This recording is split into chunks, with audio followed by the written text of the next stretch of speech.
Hello, magandang araw. Nagpiprito po ako ng tulingan kasi gagataan ko po yan. Mas masarap po kasi kapag prinito siya para hindi siya malansa. Ayan po.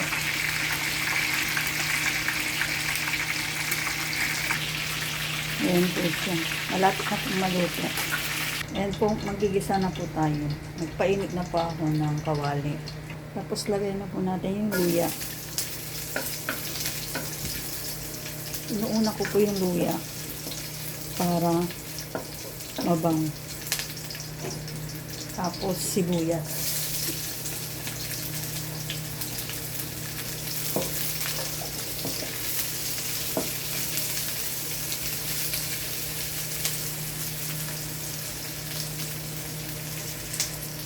Tapos bawang.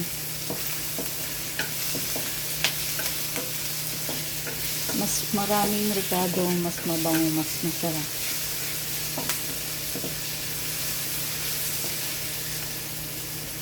Kapag medyo brown na po yung bawang, sibuyas at luya, lagay na po natin yung isda.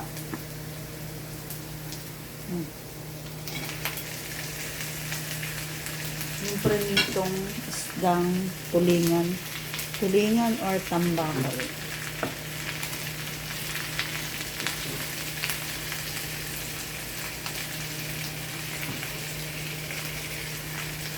Tapos, lagay na po natin yung gata.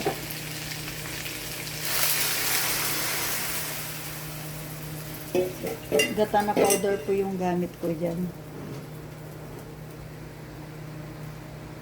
Tapos, lagyan po natin ng pampalasang patis.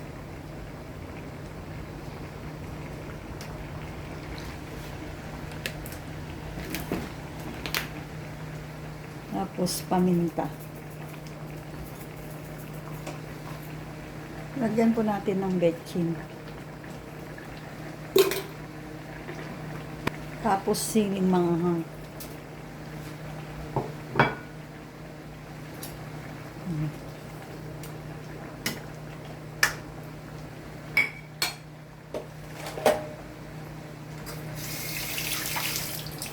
Tapos yung pechay.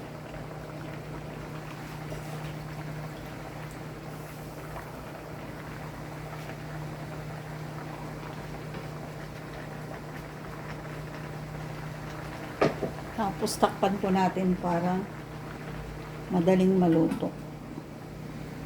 Ayan, buksan na po natin.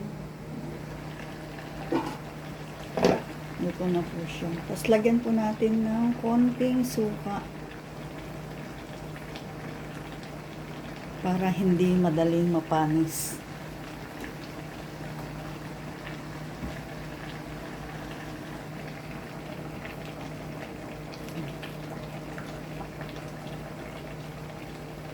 Sarap po yung ganitong luto. Hindi siya malansa kasi naprito na po yung isda.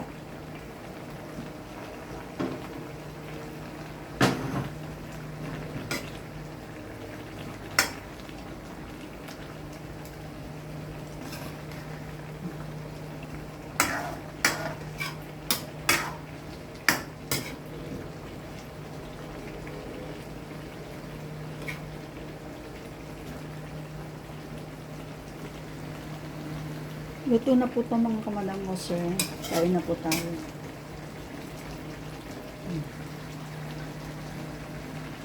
Kain na po tayo. Luto na po yung ginataang tulingan ni Madam Ilocana. Thank you for watching. Bye-bye.